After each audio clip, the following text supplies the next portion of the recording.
आज के इस वीडियो में आपका स्वागत है। और आज हम एफकॉन्स इंफ्रास्ट्रक्चर लिमिटेड कंपनी का फंडामेंटल एनालिसिस करने वाले हैं। हम ये देखने वाले हैं कंपनी कैसी है, इसमें इन्वेस्ट करना चाहिए या नहीं, मैं आपको एंड में ये भी बताऊंगा। इसके अलावा मैं इसका टेक्निकल एनालिसिस भी करूंगा कंपनी का, जिससे हमें ये पता चले इस कंपनी की आगे की चाल क्या हो सकती है, प्राइस कहाँ तक जा सकता है। देखिए, एफकॉन इंफ्रास्ट्रक्चर लिमिटेड जो कंपनी है, ये एक कंस्ट्रक्शन इंजीनियरिंग कंपनी है, ठीक है। और इनके कई सारे बिजनेस हैं, ये ब्रिज का, फ्लाईओवर का, metros, tunnels, pipelines, road, sports और ऑयल एंड गैस प्रोजेक्ट्स वगैरह काफ़ी सारे इनके बिजनेसेस हैं। और एक कंस्ट्रक्शन इंजीनियरिंग की कंपनी है, बहुत ही बढ़िया कंपनी है, ठीक है। इस कंपनी की जो मार्केट कैपिटलाइजेशन है वो 18,095 करोड़ रुपीस है। इसका करंट प्राइस अभी 492 का है। इनका ROCE मतलब कि रिटर्न ऑन कैपिटल एम्प्लॉयड जो है वो 23.1% है। और इनका ROE मतलब रिटर्न ऑन इक्विटी इनका 14.5 है, ठीक है। स्टॉक का PE 39.5 है। अब इनके पीयर्स में देखें तो ये कंपनी चौथे नंबर पे आती है। फर्स्ट नंबर पे RVNL आती है, नंबर 2 पे IRB इंफ्रा और फिर आयरकॉन इंटरनेशनल, फिर इसके बाद आता है एफकॉन्स इंफ्रास्ट्रक्चर। आप देख सकते हैं इसका PE जो है RVNL से भी कम है और IRB से भी कम है, ठीक है ना। तो इसका PE जो है हम ये नहीं कह सकते कि बहुत ज़्यादा है, मतलब इससे भी ज़्यादा PE वाले बैठे हुए हैं। मतलब मैं एक आपके रेफरेंस के लिए बता रहा हूँ PE, ठीक है ना। मैं ये नहीं कह रहा कि कोई कंपनी महंगी है या सस्ती है, ठीक है। इसके अलावा इसके क्वार्टर रिजल्ट्स की बात करें तो कंपनी जो है क्वार्टर एंड क्वार्टर बढ़िया परफॉर्म कर रही है और प्रॉफिट में चल रही है। अगर जून 2023 की बात करूं तो इसे सेल्स थी इसकी 3171 करोड़ और फिर जून 2024 में इसकी 3154 करोड़ की सेल्स है, ठीक है। और इसका ऑपरेटिंग प्रॉफिट है वो पहले 304 करोड़ का था और इसके बाद बढ़ के ये 353 करोड़ का हो गया। ये कंपनी नेट प्रॉफिट में है। जून 2023 में इन्होंने 91 करोड़ का प्रॉफिट किया था और फिर जून 2024 में 92 करोड़ का, ठीक है। और इसके अलावा इसके प्रॉफिट और लॉस के स्टेटमेंट की बात करूं तो ईयर ऑन ईयर भी इसने अच्छा परफॉर्म किया है। इसने कंपनी की सेल जो है काफ़ी स्टडी रही है और धीरे धीरे बढ़ी है, जैसे कि आप देख सकते हैं। और इसका ऑपरेटिंग प्रॉफिट भी बढ़िया रहा है कंपनी का। 2020 में इसका ऑपरेटिंग प्रॉफिट था 821 करोड़, मार्च 2021 में इसका 870 करोड़ का ऑपरेटिंग प्रॉफिट था, मार्च 2022 में 943 करोड़, फिर मार्च 2023 में बढ़ के 1333 करोड़, फिर मार्च 2024 में थोड़ा बढ़ के 1377 करोड़। और इनका OPM यानी कि ऑपरेटिंग प्रॉफिट मार्जिन जो परसेंटेज है वो भी अच्छी खासी रही है। पहले 8% था, फिर 9% बढ़ के हो गया, फिर अगले साल 9% ही रहा, फिर 11% हो गया, फिर 10% हो गया। तो ये भी इनका ऑपरेटिंग प्रॉफिट मार्जिन है, ये भी स्टडी रहा है, बढ़िया रहा है, ठीक है। इसके अलावा अगर ये इसके नेट प्रॉफिट की बात करूं तो कंपनी ने कंटिन्यूस नेट प्रॉफिट बुक किया है। जैसे मार्च 2020 में इन्होंने 248 करोड़ का नेट प्रॉफिट किया, फिर मार्च 2021 में इन्होंने 170 का नेट प्रॉफिट किया, फिर मार्च 2022 में इन्होंने इनका नेट प्रॉफिट वापस से बढ़ गया, फिर 358 करोड़ का नेट प्रॉफिट किया है, फिर मार्च 2023 में 411 करोड़ का और फिर 411 करोड़ से बढ़ के मार्च 2024 में 450 करोड़ का उन्होंने नेट प्रॉफिट किया है। तो कंपनी जो है हमें साफ साफ दिख रहा है कि इनका बिजनेस भी बढ़िया है और कंपनी ने नेट प्रॉफिट भी क्या है, कंटिन्यूस नेट प्रॉफिट में चल रही है और ग्रोथ चल रही है नेट प्रॉफिट में, ठीक है ना। तो हम ये कह सकते हैं कि कंपनी अच्छा परफॉर्म कर रही है, नेट प्रॉफिटेबल कंपनी है और धीरे धीरे इम्प्रूवमेंट आ रहा है कंपनी में, स्टेडी इम्प्रूवमेंट है, धीरे धीरे स्टेडी इम्प्रूवमेंट है।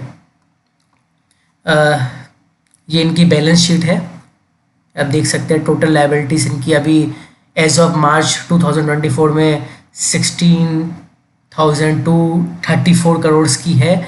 असेट 16,234 करोड़, ये असेट लायबिलिटी का इनका ये चार्ट है, अब इसे अच्छे से देख लें। नेट कैश फ्लो की बात करूं तो पॉजिटिव ही रहा है ये, बस मार्च 2022 और 23 में नेगेटिव में चला गया था, लेकिन फिर बाद में जो नेट कैश फ्लो था मार्च 2024 में फिर से पॉजिटिव में आ गया 94 करोड़ में। ठीक है। और शेयर होल्डिंग पैटर्न जो प्रमोटर्स हैं इनके 50% इनके पास जो है कंपनी का स्टेक है, जिसमें से 25% गोस्वामी इंफ्राटेक पे है और 15.41% शाहपुर जी वालों पे है और बाकी का थोड़ा बहुत इन सब में है। ठीक है। इसके अलावा ये तो था प्रमोटर्स, इनके प्रमोटर्स भी अच्छे खासे हैं इनके। और यहाँ एफ आई आई के पास इनकी 8.20% की होल्डिंग्स है। डी आई आई के पास 13.25% है और पब्लिक के पास 28.38% है। तो ये इनका शेयर होल्डिंग पैटर्न था। ठीक है। तो अब इनका कंक्लूजन क्या होगा, देखिए अगर मैं कंपनी के बिजनेस की बात करूं तो कंपनी का बिजनेस बढ़िया है और कंपनी की रेप्यूटेशन भी अच्छी है, ऐसा नहीं कि बदनाम कंपनी है। और कंपनी का पी इनके पीयर्स के हिसाब से ऐसा नहीं है कि बहुत हाई है, पी भी सही है और कंपनी नेट प्रॉफिट में भी है और कंटिन्यूसली स्टेडीली नेट प्रॉफिट कर रही है। तो मुझे फंडामेंटल्स इसके और नंबर्स इसके बढ़िया लग रहे हैं एकदम इस कंपनी के।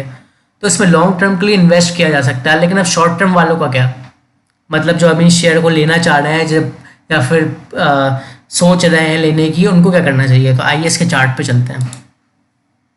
तो ये एफकॉन्स का 1 डे का चार्ट है, क्योंकि आपको पता है जैसा कि ये शेयर अभी लिस्ट हुआ है मार्केट में नया आया है, तो इसका 1 डे का चार्ट तो है नहीं, तो हमें 15 मिनट के चार्ट से काम चलना पड़ेगा। तो मैंने इस कंपनी का 15 मिनट्स का चार्ट निकाल दिया है। ठीक है। तो अब यहाँ पे आप क्या देखेंगे, सबसे पहले तो ये 15 मिनट के चार्ट में बस ये कंपनी 4 नवंबर को और ये 5 नवंबर को, ये 2 दिन ट्रेंडिंग में रही है। ट्रेंडिंग में आप समझ रहे हैं ना क्या कहना चाह रहा हूँ, मतलब कि इसे अप ट्रेंड दिखाया 2 दिन, तो फिर इसके बाद साइड वेज में चली गई, थोड़ा ऊपर नीचे फिर कंसोलिडेट करके फिर ऊपर। तो अभी की अगर बात करूँ तो कंपनी का जो ये प्राइस चल रहा है, चार्ट है 15 मिनट का, अगर देखो साइड वेज में है। तो ऐसे में हमें क्या करना चाहिए, देखिए इसमें ये था कि कंपनी ने पहले कंसोलिडेट कर लिया, फिर यहाँ पे एक स्पिनिंग टॉप कैंडल बनाई, फिर स्पिनिंग टॉप कैंडल, हालांकि ये स्पिनिंग टॉप कैंडल कंसोलिडेशन के बाद बनी है, ऐसा नहीं है कि डाउन ट्रेंड के बाद बनी हो, भाई है तो कंसोलिडेशन ही, लेकिन कंसोलिडेशन को टूटने का कोई तो बहाना चाहिए था। तो स्पिनिंग टॉप कैंडल यहाँ बन गई, यहाँ पे एक ठीक ठाक वॉल्यूम वाली 2 कैंडल बनी है। अब ये 2 कैंडल जो बनी है एक तरीके से इसने प्राइस को ऊपर बढ़ाने का बेस बना लिया।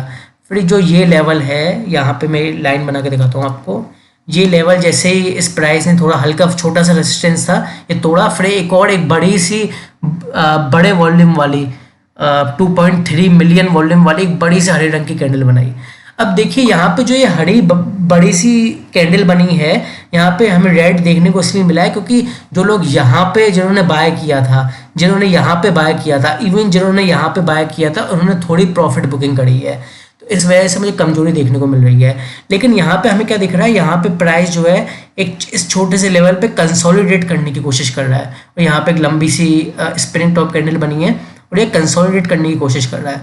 तो मैं आपको कहना चाहूँगा ये लेवल है, अब इस पर लाइन बना के देख लीजिए, आप करीब 490 का लेवल, एज लॉन्ग एज ये 490 के ऊपर है तब तक घबराने की कोई बात नहीं, प्राइस में तेजी हमें देखने को मिल सकती है। 490 से 1-2 रुपया नीचे जाके फॉल्स सिग्नल देके 1-2 रुपये नीचे जाके वापस कवर हो सकता है, लेकिन अब 490 के आसपास ख्याल रखेंगे। दूसरी चीज़ ये, अगर इस स्टॉक को बढ़िया परफॉर्म करना है तो जैसे ये जो लेवल है, एक सेकंड, ये वाला लेवल, इसको पार करना पड़ेगा, या फिर ज़्यादा स्पेसिफिकली बोलूँ तो ये वाली कैंडल है, इसका हाई है 513.50, 513.50 इस वाली कैंडल का हाई है। असली तेज़ी तब दिखाएगा, हो सकता है कि ये 490 से लेके 512 पे आके फिर रिवर्सल मार जाए। तो ये जो रेंज है क्रूशियल रेंज है, ठीक है, 490 से लेके 512 तक की रेंज, इस रेंज में ये कंसोलिडेट कर सकता है, और अगर इस रेंज को तोड़ता है तो ऊपर जाएगा, और 490 से नीचे जाता है तो इस पर कमजोरी रहेगी। तो नया स्टॉक है, वॉच आउट करते रहेंगे इसको। वारी एनर्जीज ने अच्छा परफॉर्म किया था ना अभी, आपको पता होगा। तो इसलिए ये भी थोड़ा जोश में आ गया शेयर, इसलिए थोड़ा बहुत चल भी गया, बढ़ भी गया ये, इसलिए इस वजह से सेंटिमेंट्स ने एक तरीके से साथ दे दिया। तो हम ये चीज़ ध्यान रखेंगे कि यहाँ से रिवर्सल ले रहा है, अगर रिवर्सल ले रहा है तो आप बाय कर सकते हैं। कंजर्वेटिव ट्रेडर इस रेंज में ही कहीं बाय कर सकते हैं, और अग्रेसिव ट्रेडर इस रेंज के टूटने के बाद बाय कर सकते हैं। आज के इस वीडियो में इतना था, थैंक यू।